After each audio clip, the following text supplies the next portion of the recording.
Bueno, muy buen día, mis queridos hermanos. Jueves Carrillo. Abrazo fraterno de Cristo Jesús. Vamos a Romanos capítulo 8. Le puse un título de película, pero en realidad es bíblico. Máxima seguridad. No es alerta máxima, es máxima seguridad. ¿Ustedes alguna vez vieron la Agenda 86? Que pasaba como por 15, Maxwell Smart, pasaba como 15 puertas, ¿no? Máxima seguridad, nadie podía entrar ahí.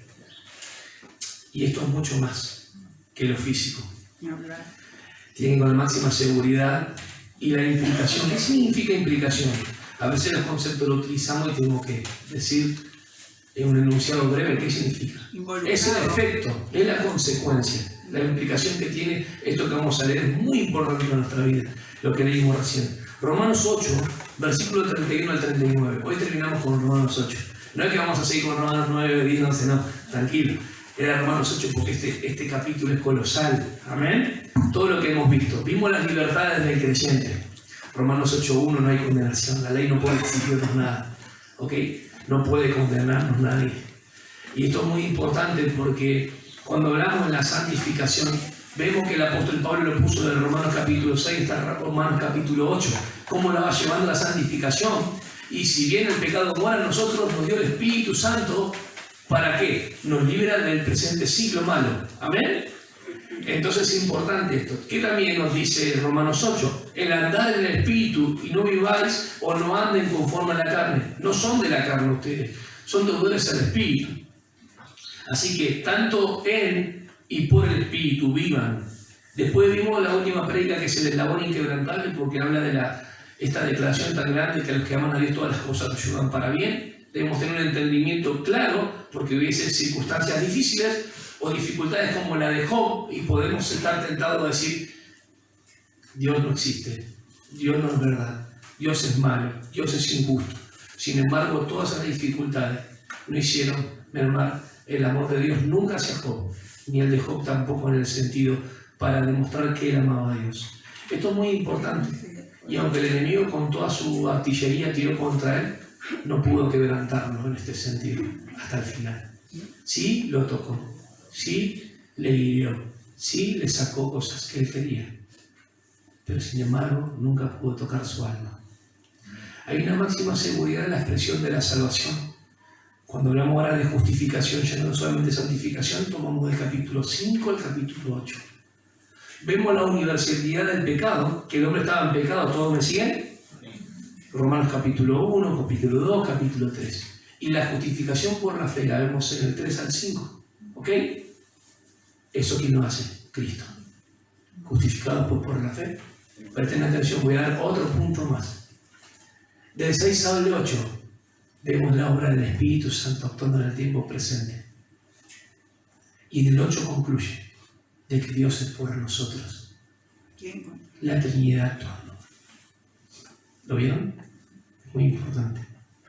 La justificación por la obra de Cristo, la santificación obrada por el Espíritu y Dios Padre. Porque lo que motivó es el amor. Y cuando habla de los elegidos, los escogidos, no está hablando de todo el mundo, está hablando de los suyos, a quienes conoció en Cristo. Entonces cuando hablamos del gran amor de Dios potencial, los amó todo el mundo, le dice, que dio a su Hijo unigénito, para que todo aquel que en él cree no se pierda más, tenga vida eterna. Es específico. Todo aquel que en él cree no se pierda más, tenga vida eterna. Y a nosotros nos puso, no mirándolo en un sentido bueno, porque éramos mejores por obra de justicia que hayamos hecho, ni porque haya algún mérito en nosotros, sino por los méritos de Cristo. Y cuando dice ante todas las cosas que él hizo, miren, Dios, escuchen, tiene un previo conocimiento de las cosas. Dios los conoció, que eligió en Cristo. Y ese llamamiento santo que hace antes lo llamó para que le llegue el Evangelio. Después de la experiencia en el Cronos, Él va a llamar a esas personas mediante el Evangelio. Y a los que llama los justifica. Miren cómo estoy usando. A los que va a llamar, los va a justificar. Porque los cogió en ¿quién? En Cristo. O sea que los eligió en Cristo, pero entre la predestinación de fijar las circunstancias para que le llegue el Evangelio hasta la justificación por la fe, el corazón de aquel perdido es persuadido, escuchen, desde la predestinación, no hablo de la elección, desde la predestinación que Él fija las circunstancias para que le llegue el mensaje hasta la justificación por la fe, hay un proceso donde el llamamiento eficaz va a ser obrado por el Espíritu Santo para salvación en la persona, iluminándole, convenciéndole y sabiendo correctamente el Evangelio y la gracia de lo que Cristo hizo por él. Por eso es justificado por la fe. ¿Están entendiendo? Nos eligió en Cristo con un llamamiento santo. Nos llama mediante el Evangelio, nos justifica en Él.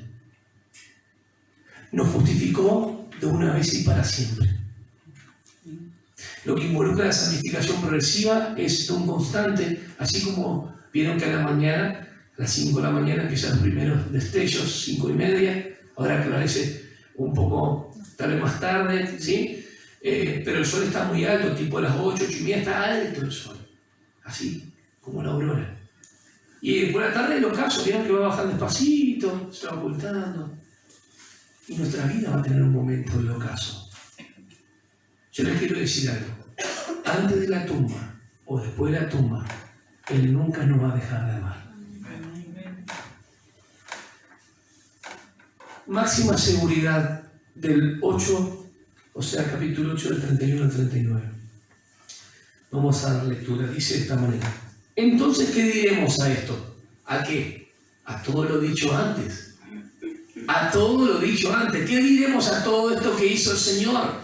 A los que predestinó, Él los llamó, los justificó y los glorificó. Y hablamos que Él ya lo ve como un hecho dado, certeza, seguridad, los glorificó y está pasado un auristo como una obra consumada, pero todavía no se hizo realidad en nuestras vidas hasta que el Señor nos llama a su presencia. Sea que vivamos o muramos, somos del Señor, nunca se olviden de eso. Amén. ¡Qué esperanza, hermano! ¡Qué esperanza! Si se ve no es esperanza, pero lo que aguarda de esperarse. Y el cristiano tiene una esperanza inconmovible. ¿Saben qué es inconmovible esta esperanza? No te la puede quitar nadie. Entonces vamos a hablar un poco de lo que pasa con nuestras dudas y esa incertidumbre que viene en nuestro corazón y nuestra conciencia. ¿Quién es el que hace eso? ¿Quién es el que provoca eso? Dios no es. Vamos a ver qué es lo que dice. Entonces, ¿qué diremos a todo esto?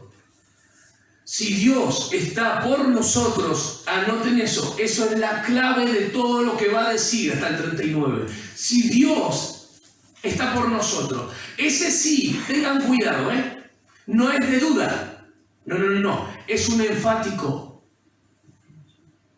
de prueba, pero de certeza. Yo no quiero estar en el grupo de ¿qué pues diremos? Los que no entienden bien la salvación y la elección de Dios están en el grupo de ¿qué pues diremos? Porque quieren colocar algo a todo lo que el Señor hizo. ¿Me están entendiendo? ¿Qué pues diremos? Él está siendo por nosotros. Es una afirmación.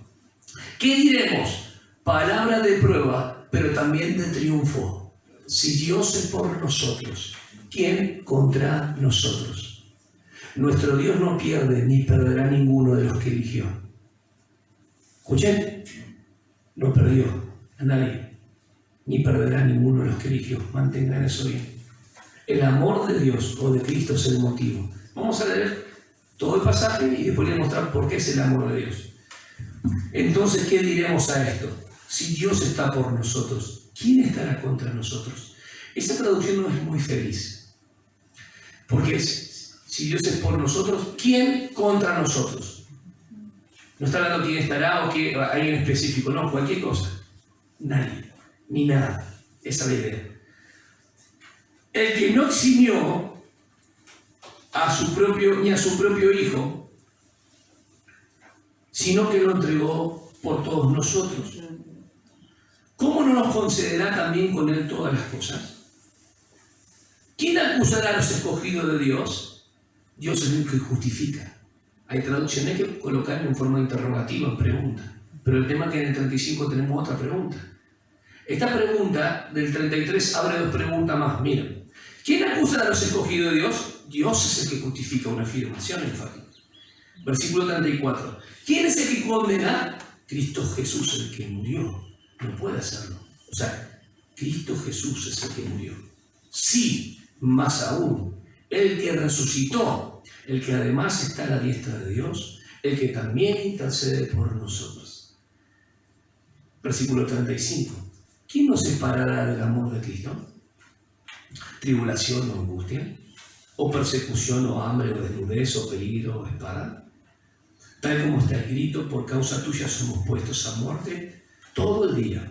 Somos considerados como ovejas para el matadero. Pero en todas estas cosas somos más que vencedores. Más que vencedores. A veces las traducciones ponen más que victoriosos, pero es más que vencedores porque la palabra es hiper. Nico es conquista. Hiper, nikoimen. Super. De ahí viene la palabra super. Hiper. Super conquistadores. Amén. Somos más que vencedores por medio de aquel que nos amó.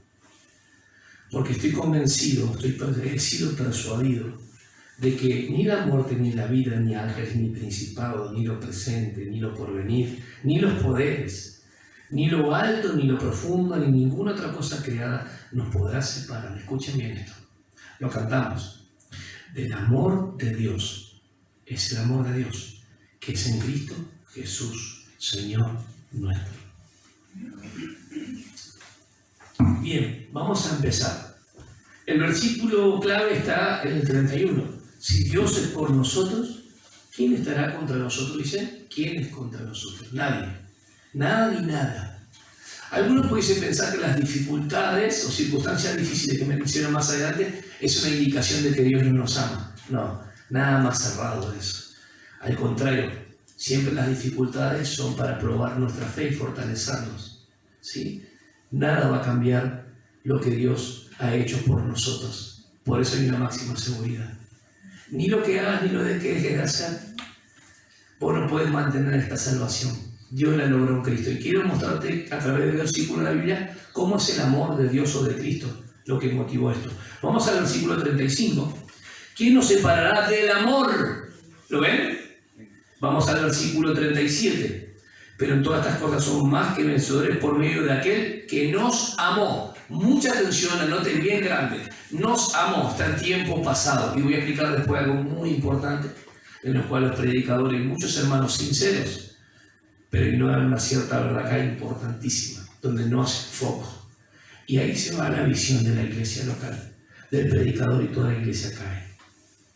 ¿Cómo? Sí, cuando pierden de foco esta palabra. Bien, ¿seguimos? Versículo 39. Ni lo alto, ni lo profundo, ni ninguna otra cosa creada nos podrá separar del amor de Dios que es en Cristo Jesús. Hay expresiones que la marcan tiempo presente, que nada ni nadie te puede separar del amor de Dios, ¿ok? Y se habla del amor de Dios en tiempo presente por la dificultad que estás afrontando, la ansiedad que estás afrontando, el afán que estoy afrontando, ¿ok? En tiempo presente. Es el amor subjetivo en el sentido de lo que, cómo vos correspondés a Dios. No, está hablando del amor de Dios en Cristo Jesús. Acá no está hablando que vos le amáis o no a Dios. Está diciendo que la dificultad y tribulación y todo eso son momentáneas. Y que en el tiempo y en la historia muchos cristianos, y en el libro de los mártires que estamos mencionando muchas veces, cristianos fueron muertos y perseguidos. ¿Lo hicieron con el Señor Jesús o no? Y después hubo un resurgir de la Reforma Protestante, que fue tremendo. Miles y millones de cristianos. Hoy por diferentes partes del mundo, hermanos, dan su vida por Cristo. Han podido sacar su vida física,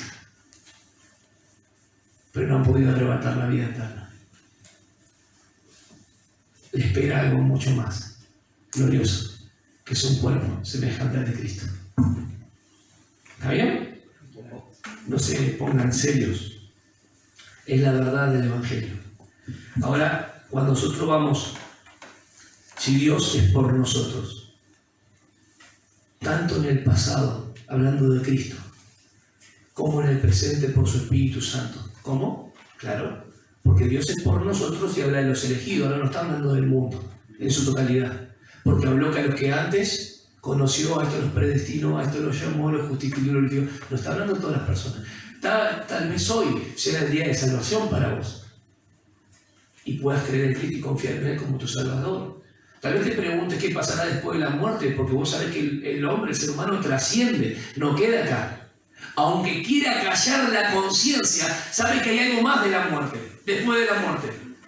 Y aunque quiera decir que la muerte es un estado final para aquietar su conciencia, sabe que no es así, que hay algo que puso Dios en la parte espiritual del hombre, que el hombre sabe que no es lo que se dice.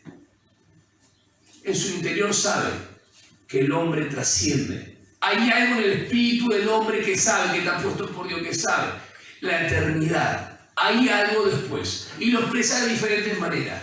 Trata de nutrir una deidad, de hacerse un Dios a su imagen y semejanza. Y a eso le llama fe. Eso es credulidad, hermano. Eso no es fe. La fe es un don de Dios.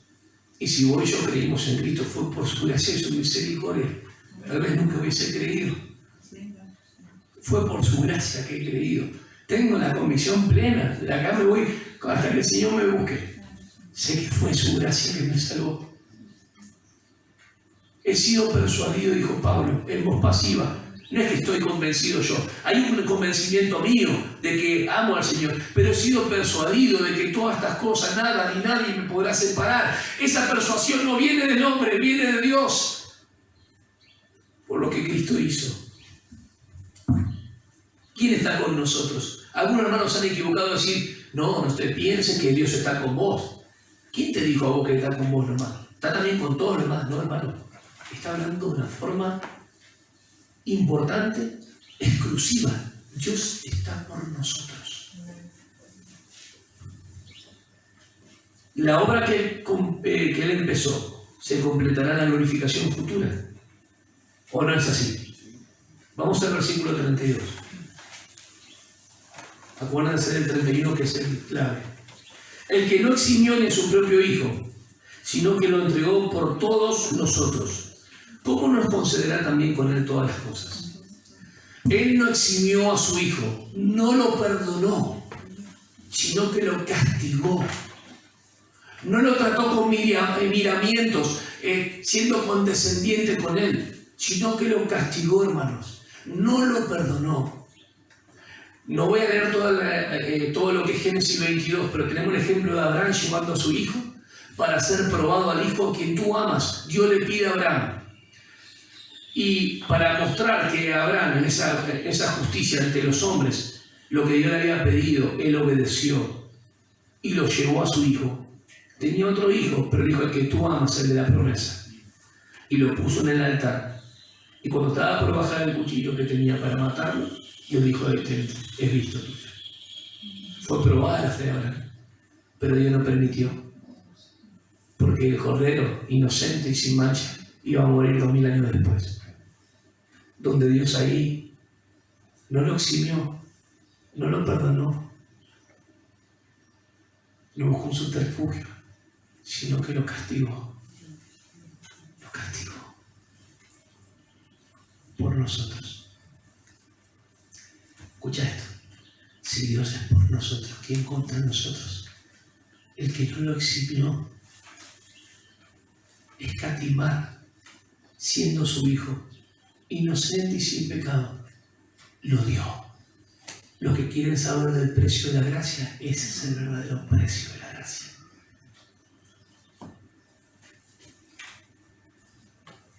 Quiero tener un poco en este pensamiento. ¿Qué es castigarlo a Él? El que no conoció pecado, 2 Corintios 5:21, todos los versículos que ya sabemos. Dios lo hizo pecado por nosotros. Pero la palabra hatat en hebreo puede ser pecado como ofrenda por el pecado. Escuchen bien. 3 cosas importantes. Anoten en su cabeza. Siempre las menciono, pero pudiese ser que se pasó por alto. Primero, Dios lo trató como un pecador. ¿Estamos de acuerdo? Segundo, ofrenda por el pecado según Levítico 4. Una ofrenda consagrada a Dios. Perfecta. Vida de obediencia. Y tercer punto. El foco de localidad del juicio de Dios fue ¿en dónde? En la cruz. 3 aspectos yo veo de ese castigo. La copa de la ira la bebió Él, no nosotros. Por eso la paz que disfrutamos es porque Él llevó el castigo. ¿Viste esas 3 cosas importantes? Lo trató como pecador. Una ofrenda. No se hizo pecador, lo trató como pecador. Nosotros merecíamos eso. Tal vez diga, ¿pero por qué? Que Él le mandó morir. No estás entendiendo el Génesis. Cuando entró el pecado, entró la muerte a toda la raza humana. No son tus pecados particulares que llevó solamente Cristo en la cruz. Es de allá resolver el problema de todo el pecado de la humanidad. El problema no es por los pecados que haga tu mamá, tu papá, o los que hagas vos. El problema es el pecado en sí mismo. Y Dios lo juzgó en la cruz. ¿Amén? ¿Lo crees? ¿Sabes por qué entras al cielo? Porque esto no es una especie de romanismo y un crucifijo que te ponga. Porque si bien Dios te ve lo que Cristo hizo en la cruz, ahora Jesús está resucitado. Mira conmigo. ¿Quién acusará a los escogidos de Dios? ¿Quién acusará? ¿Quién traerá judicialmente? ¿O quién lo encausará judicialmente algo en contra de Él? Si Dios está por nosotros, ¿quién? ¿Quién es el acusador de nuestros hermanos hasta el día de hoy? Perfecto. ¿Quién fue el acusador ante Dios por lo que Job? Él sigue siendo acusador. Te quiero dar una certeza. Es bíblica. Él va a seguir acusando nuestras conciencias y va a tratar por todos los medios de separarte del amor de Cristo.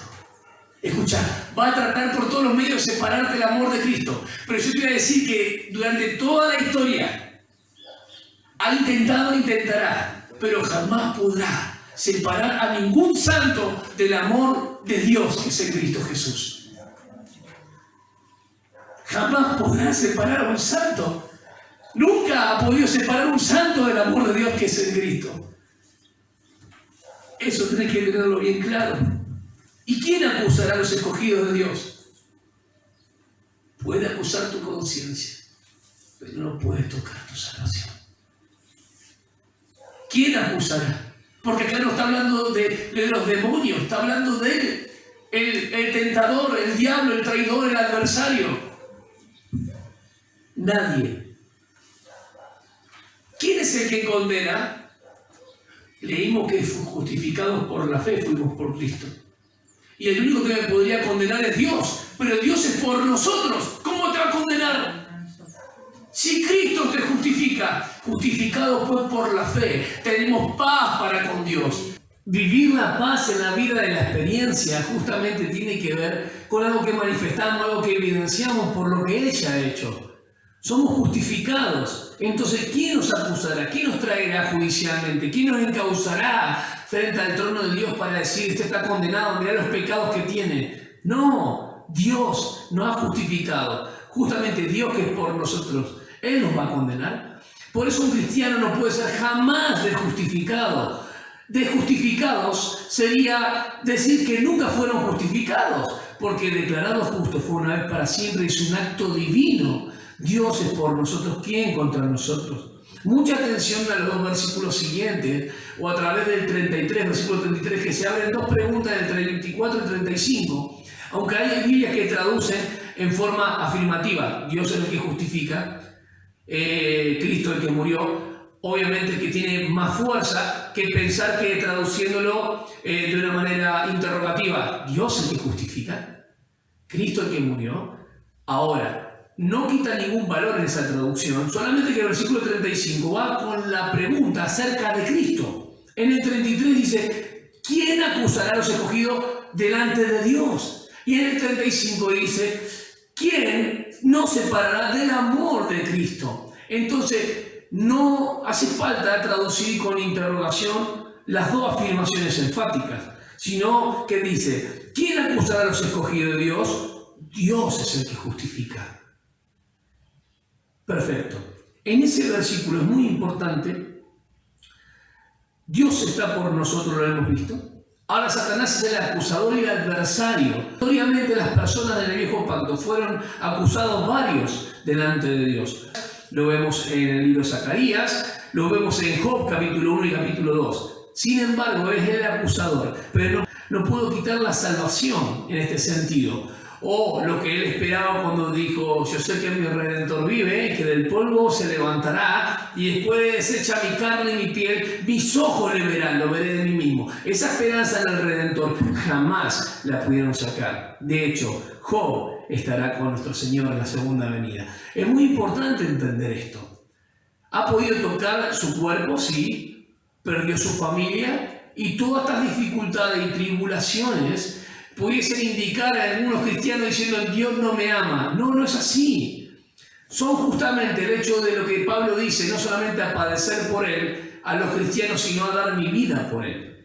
Ahora, ¿es el acusador de Satanás? Sí. ¿Es el adversario? Sí. Tanto de los creyentes del Viejo Testamento, como lo dije recién, como de los cristianos. Él quiere, ¿qué es acusar? No solamente encausarte judicialmente y hacerte mella en algún pecado, es cargarte culpa. Y él a nuestras conciencias, a nuestros pensamientos, quiere cargar culpa. Pero te voy a decir tres cosas importantes. Primero, contra los elegidos Dios no se puede. No los va a poder condenar, porque Cristo nos ha justificado. Dios nos justificó, Cristo murió por nosotros. Segundo aspecto importante, cuando hablamos de la elección de Dios, no solamente nos provee el hecho de creer, sino que nos provee la seguridad que estamos en Él. Por eso nos pueden causar judicialmente.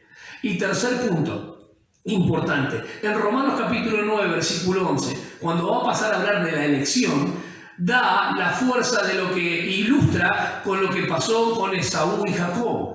Aún estando ellos en el vientre de su madre, sin haber nacido, ni hecho lo bueno ni lo malo, para que esto permanezca firme, con el propósito de Dios, que es por el que llama, y no por alguna obra alguna. Vamos a leerlo, que tiene que ver con la elección. Versículo 11 del capítulo 9. Porque cuando aún los mellizos no habían nacido, hablando de Romanos, y no habían hecho nada, ni bueno ni malo, para que el propósito de Dios conforme a su elección permaneciera, no por las obras, sino por el que llama. No importa tanto lo que vos hagas o dejes de hacer, sino por el que llama. Y tanto la justicia de Dios es en Cristo, a quien proveyó. No hay ningún mérito humano en cuanto a la salvación. Y en la elección también es el propósito divino por el cual Dios hace todas las cosas según el designio y el consejo de su voluntad. Entonces esto es muy importante. ¿Quién causará? ¿Quién acusará? ¿Quién traerá judicialmente algo? Viene a acusarte a tus pensamientos, viene a acusarte a tu conciencia donde Él quiere trabajar. Levántate en el nombre del Señor y confía en lo que Él ya hizo. Ahora, versículo 34 es muy importante, porque dice: ¿quién es el que condena? Estamos hablando que el peor enemigo acérrimo de los cristianos y de todos los creyentes del Viejo Testamento es Satanás. Desde el Edén en adelante, él desenvuelve con sus artimañas potenciadas una y otra vez, usando sus mismos elementos y armas, pero potenciándolo hasta la máxima. ¿Para qué? Para separar a los cristianos, en este caso, en este tiempo, del amor de Dios. No los va a poder separar. Ha tratado por todos los medios. Desde el primer siglo en adelante, vemos cómo los cristianos fueron martirizados, sujetos a padecimientos atroces. Sin embargo, muchísimos no han negado la fe hasta el final, porque Dios le ha dado la fuerza para no solamente padecer, sino para morir por causa de Cristo. En la Reforma hubo un rebrote de eso también, y muchos cristianos perseguidos por causa de Cristo. Hoy, en este tiempo, muchísimos perseguidos. Hermanos que asisten a distintas congregaciones, reunidos en lugares ocultos, porque son perseguidos por causa de Cristo. En diferentes lugares del mundo se padece lo mismo, los mismos padecimientos que Cristo predijo. Y Pablo mismo lo dice en sus cartas. No solamente que sea digno de padecer por Él, sino dar mi vida por Él. Ahora eso es interesante. En el versículo 34 vemos 4 cosas importantes. Voy a leer textualmente. ¿Quién es el que condena? Cristo Jesús es el que murió. Sí, más aún el que resucitó, el que además está a la diestra de Dios, el que también intercede por nosotros. 4 cosas importantes en este versículo. Cristo murió. Bien, haciéndonos referencia en la cruz.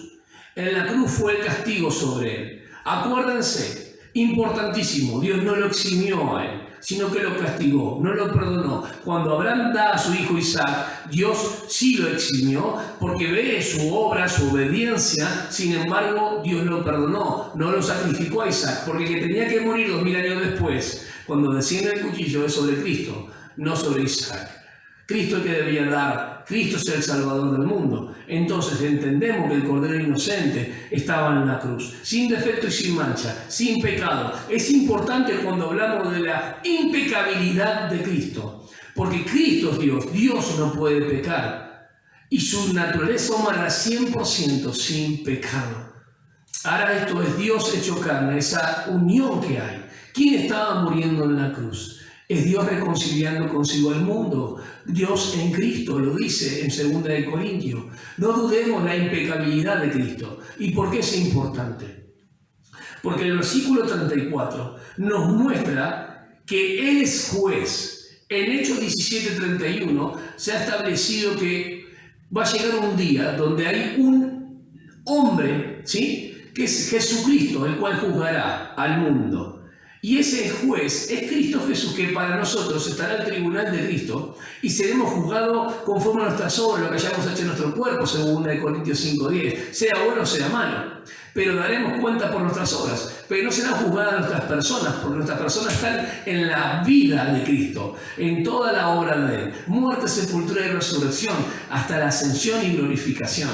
Eso es muy importante entender. Hay una máxima seguridad de la salvación desde el inicio hasta el final. Dios lo lleva a cabo. Hay un eslabón inquebrantable. Entonces, ¿podemos decir que Él es el juez del mundo? Sí, es el juez del mundo. En la primera venida vino como siervo sufriente, y en la segunda vendrá como juez y como Rey de Reyes y Señor de Señores. Ahora fíjense qué interesante. ¿Quién es el que va a condenar a los injustos? Él, Jesús.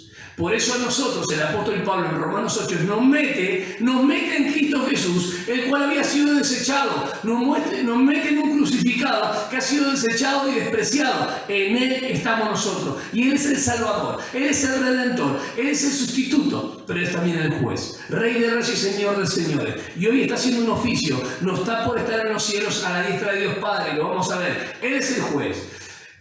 Juan capítulo 14, versículo 19, cuando habla que Él es el camino al Padre, dice, en las últimas horas antes también de su muerte, con sus discípulos, con sus cercanos, en un vínculo ya muy privado, ya Judas no estaba ahí, dice 14 y 19, muy importante este versículo. Un poco más de tiempo y el mundo no me verá más, pero vosotros me veréis porque yo vivo, vosotros también viviréis. Conforme a Romanos 8:34 vemos que Él murió por nosotros. ¿Quién nos va a condenar si Cristo murió por nosotros? Él es el juez, el único que nos podría meter de vuelta o encausar judicialmente o condenarnos es el mismo que nos justificó, el mismo que murió por nosotros. No va a hacer eso porque Dios es por nosotros y mandó a Cristo. Escuchen bien, esto es muy importante. Muy importante, Él es juez, Él puede dar vida porque Él murió, pero vive, y porque Él vive, nosotros viviremos. Tercer punto importante, Él es nuestro representante. Romanos 8 lo dice de una manera muy especial, que Él resucitó y está a la diestra de Dios. Y esto puede dar a entender que conecta dos ideas. No, está a la diestra de Dios como señal de autoridad y poder, porque ha resucitado, pero está a la diestra de Dios como representante, según Romanos 8:29. Romanos 8:29 dice, porque los que de antemano conoció, también los predestinó a ser hechos, todavía no somos, conforme a la imagen de su Hijo. Presten atención a la parte B. Para que Él sea el primogénito entre muchos hermanos, porque Él resucitó y está a la diestra de Dios Padre ahora, en representación de muchos hermanos, de muchos creyentes. ¿Y qué está haciendo ahora? Cuarto punto. Ahora intercede delante del Padre por nuestro bienestar espiritual. Fíjense qué interesante, Hebreos capítulo 4, del 14 al 16, y Hebreos capítulo 7, 25, los dos en hebreo. El 4:14 al 16 dice, teniendo pues un gran sumo sacerdote que trascendió los cielos, Jesús el Hijo de Dios, retengamos nuestra fe, porque no tenemos un sumo sacerdote que no pueda compadecerse de nuestra flaqueza, sino uno que ha sido tentado en todo, o probado en todo, como nosotros, pero sin pecado. ¿Por qué? Porque nosotros no somos igual a Cristo. Él es único, sin pecado, no solamente de comisión, no tenía naturaleza pecaminosa, no tenía concupiscencia y deseos malos. Él es el único varón, hombre perfecto que existió jamás sobre la tierra. Por tanto, acerquémonos con confianza ante el trono de la gracia para que recibamos misericordia y hallemos gracia para la ayuda oportuna. Por eso la gracia de Dios es el favor inmerecido y la gracia nos capacita, ¿para qué? Para vivir una vida conforme a lo que a Él le agrada. Porque nos dio a Cristo. No nos dará con Él todas las cosas, ya nos dio para la vida presente. Y Hebreos 7:25 dice de esta manera: por lo cual Él también es poderoso para salvar para siempre a los que por medio de Él se acercan a Dios, puesto que vive perpetuamente para interceder por ellos. O sea que no solamente nuestro representante entre muchos hermanos, sino que intercede, está en un oficio de intercesión delante de Dios. Cuando el acusador viene a tu vida o viene a mi vida trayendo pensamientos o trayendo dudas, más poderoso es el Señor. Y nosotros estamos en Él. Dios es por nosotros. ¿Quién contra nosotros? Nada ni nadie. Versículo 35 de Hechos 8, ya habiendo considerado los anteriores, entendemos que la obra de salvación lo va a tomar de la justificación hasta la glorificación, de capítulo 5 al 8, y la santificación del 6 al 8 inclusive. Ahora, cuando vamos al 35, habla de una forma que los cristianos podrían pensar que algún pecado lo puede separar del amor de Dios. Nada más alejado de la verdad. Porque dice, ¿quién nos separará? Están firmando, pero en una pregunta donde no necesita otra respuesta que decir, Dios es por nosotros. ¿Quién nos separará del amor de Cristo? ¿Tribulación o angustia o persecución o hambre o desnudez o peligro o espada? ¿Quién? No hay nada ni nadie que nos pueda separar. Una afirmación. Dios no nos ha dejado de amar. Las pruebas y los sufrimientos tenemos que entender que va a ir del 36 al 39. Es la identificación que tenemos como cristianos. De aún padecer por nuestro Señor y estar gozosos de que nos tenga dignos de poder padecer por Él. ¿Quién es el que viene a poner pruebas? Dicen, bueno, el enemigo. No, porque las pruebas Dios también las pone, según Santiago sobre todo, ¿para qué? Para probarnos, para salir aprobados. Presten mucha atención a esto. En Santiago habla que las pruebas son para probarnos y tenemos que permanecer dentro del ciclo de ellas para entender y decir, ¿para qué, Señor? El propósito de Dios. Las pruebas son para probarnos. El sufrimiento es parte de la identificación del cristiano con nuestro Señor Jesucristo. Lo hicieron con Cristo. Nosotros no podemos morir vicariamente, pero podemos sufrir por causa de Él también. Así como Él sufrió, así los padecimientos fueron también en el primer siglo y siguieron sobre todo el resto de la historia y seguirán hoy y hasta que Él venga, sufrirán por causa de Él. Todos aquellos que le amen sinceramente y den su vida, van a sufrir por Él y vamos a sufrir y padecer por Él. Ahora es importante, Dios no nos ha dejado de amar, jamás. Antes de la tumba, después de la tumba, jamás nos va a dejar de amar. Jesús dijo en Juan 16:33, en el mundo tendréis aflicción, mas confiad, yo he vencido al mundo. Presten atención, Él ha vencido al mundo. ¿Dónde? La cruz nos remite de vuelta al hecho de la obra que hizo en la cruz. Fíjense lo que dice Primera de Juan. Vamos a leer dos pasajes en Primera de Juan y el tercero va a estar en el capítulo 5 también. Son dos que están en el capítulo 5 y uno en el capítulo 4. Acuérdense, en el mundo tendréis aflicción, mas confiad, yo he vencido al mundo. Primera de Juan, capítulo 4, versículo 4. Lo voy a leer después del 5 también. Voy a mencionar el 5:19. Dice, sabemos que somos de Dios, lo voy a leer, y que todo el mundo yace bajo el maligno, o el poder del maligno es un imperio, según Hebreos. Él destruyó el imperio, presten atención. El imperio de la muerte. Él conquistó. Él venció a Satanás, el que tenía el imperio de la muerte, en la cruz. Y el mundo yace, está acunado en el maligno, no sobre él, el sistema diabólico. Está todo gobernado por este príncipe, este mundo, el príncipe del siglo. Es importante entender esto. En el mundo tendréis aflicción, mas confiad, yo he vencido al mundo. Capítulo 4 de Primera de Juan, versículo 4, dice esto. Hijitos míos, vosotros sois de Dios y los habéis vencido. ¿A quién? A los falsos, a los que estaban con nosotros y salieron de nosotros para que se evidenciase que nunca fueron de nosotros, no tenían el Espíritu Santo. No tenían la unción del Santo para saber que Dios se hizo carne. Pero vosotros sabéis y los habéis vencido, porque mayor es el que está en vosotros que el que está en el mundo. Esta fe, hermanos, que dice 1 Juan 5:4, porque todo lo que es nacido de Dios vence al mundo. Y esta es la victoria que ha vencido al mundo. Nuestra fe, ¿en quién? De que el que está por nosotros es mayor que el que está en ellos y en el mundo. Los falsos son instrumentos de Satanás. Y Satanás es el príncipe de las tinieblas. Versículo 5 del capítulo 5, 1 de Juan. ¿Y quién es el que vence al mundo? Sino el que cree que Jesús es el Hijo de Dios. El que cree que Jesús es el Hijo de Dios tiene la victoria asegurada, porque Él venció al pecado. Él venció la muerte. Él venció a Satanás. Y Él crucificó mi carne en la cruz. Fíjense que es muy importante estos versículos. Dios no nos ha dejado de amar. El sufrimiento e identificación del cristiano es una porción de la justicia según Salmo 44, versículo 22. Es ahí cuando dice, como ovejas somos llevados o somos tratados todo el tiempo. Salmo 44, 22. Es ahí donde el apóstol conecta la identificación que tenemos como cristianos, el sufrimiento presente, aún Dios nos sigue amando. Y aunque muchas veces se fracase, Dios no nos deja de amar. El sufrimiento es identificación con Cristo. Es la porción de la justicia, nos toca realmente padecer por Él. Yo quiero mencionar tres cosas importantes en Hechos, capítulo 5, cuando justamente están ante el concilio Gamaliel, Pedro y Juan, y habían predicado del Señor, y los encierran, los azotan, los castigan, y ellos salen gozosos. ¿Por qué gozosos? ¿Quién va a decir, péguenme de vuelta? ¿Por qué tanto gozo y alegría? Si los encerraron y le golpearon, ¿quién de nosotros, cuando nos pegan o nos golpean o nos menosprecian, vamos a salir contentos y gozosos? Gozosos mucho más que alegres momentáneos. Un gozo que traspasa el alma.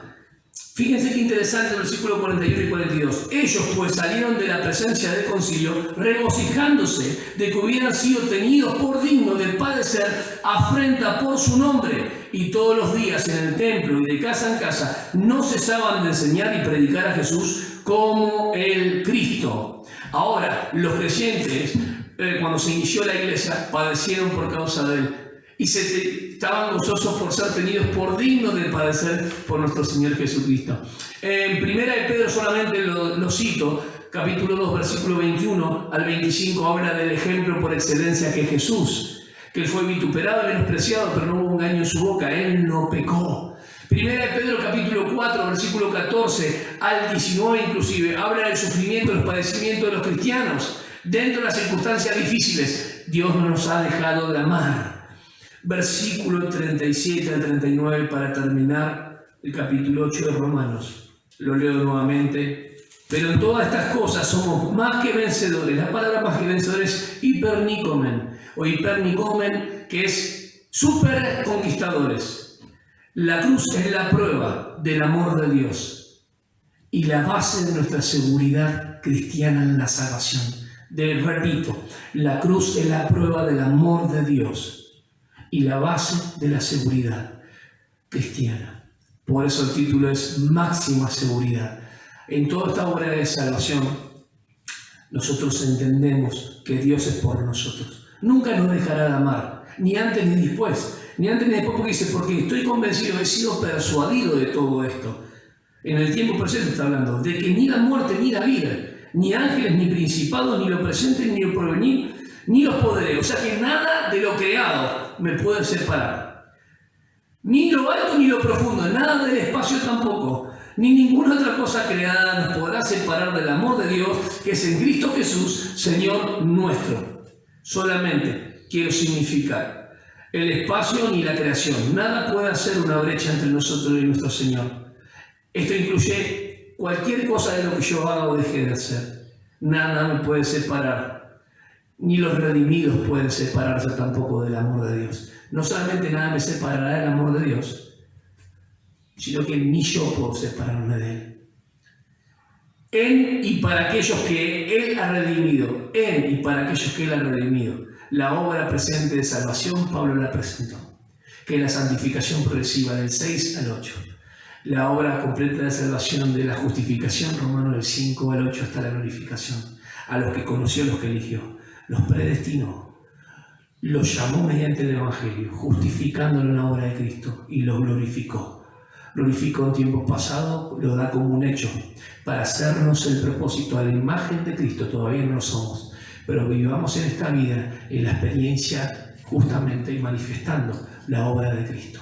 Máxima seguridad en el completo plan soberano de la salvación. Hasta acá hemos llegado. Cuando nosotros vemos que alguien anuncia, o alguien predica, o alguien proclama, Dios te ama, Cristo te ama, solamente en tiempo presente, pero nunca dirige a las personas, a la audiencia, a lo que Cristo hizo en la cruz, donde Él venció a Satanás, entonces está perdiendo visión. Tanto los hermanos, por más cristianos que se consideren, están perdiendo visión ellos mismos, están sacando el foco y están haciendo perder la visión a la iglesia. ¿En qué? Primera de Corintios, capítulo 1, versículo 18. La palabra de la cruz es locura. Escuchen bien. Es locura para los que se pierden, pero es poder de Dios para los que se salvan o los que están siendo salvos. ¿Qué quiero decirte? Que tienes que dirigir tu mirada siempre a la cruz. Cuando venga el acusador, cuando vengan pensamientos que te quieren hacer dudar de la salvación, acordate que hay máxima seguridad en lo que Él ya hizo. Y te digo más, están siempre en tiempos pasados. Cuando hablamos de Jesucristo, siempre dice, Dios que de tal manera amó al mundo que dio a su Hijo Jesús, te dirige a la cruz. Cuando habla Pablo de su experiencia personal de vida, dice, lo que vivo yo en la carne, lo vivo en la fe del Hijo de Dios, el cual me amó y se entregó a sí mismo por mí, de vuelta a la cruz. Cuando habla de la iglesia, hablando de esta analogía, esta comparación, no para dar un epílogo nomás, sino para dar una frutilla importantísima de todo lo que quiere decir, así como Cristo, Efesios 5:25, amó y se entregó a sí mismo por ella, por la iglesia. ¿Vos estás amando a tu Señor? Él dio todo por vos. ¿Querés saber el costo de la gracia? Tiene que ver con Cristo. El precio de lo que le costó al Señor es la vida de su Hijo. Nosotros la recibimos como un favor inmerecido y gratuitamente, pero a Dios le costó la vida de su Hijo. Entonces, cuando vos tengas que decir, Dios me ama y Cristo me ama, nunca te olvides que vayas de vuelta y remitir a cualquier persona y llevarlo a la cruz, a la obra completa de lo que hizo la cruz del Calvario. Porque ahí tanto vos y yo tuvimos la victoria de nuestra completa redención. No te olvides, no solamente el sustituto que toma el lugar de, sino que es una muerte sustitutoria, pero también expiatoria. Derramó toda su sangre para perdonarnos completamente. Estamos en Él. Si Dios es por nosotros, ¿quién contra nosotros? Satanás odia escuchar el Evangelio de la gracia en tiempo pasado, porque la palabra de la cruz es locura para los que se pierden, pero para los que están siendo salvos es poder de Dios. Entonces, ¿estás entendiendo? Él no quiere escuchar que se mencione su derrota en aquel momento. Dios te siga bendiciendo. Acuérdate, máxima seguridad, Romanos 8, del 31 al 39. Si Dios es por nosotros, ¿quién contra nosotros? Dios te bendiga.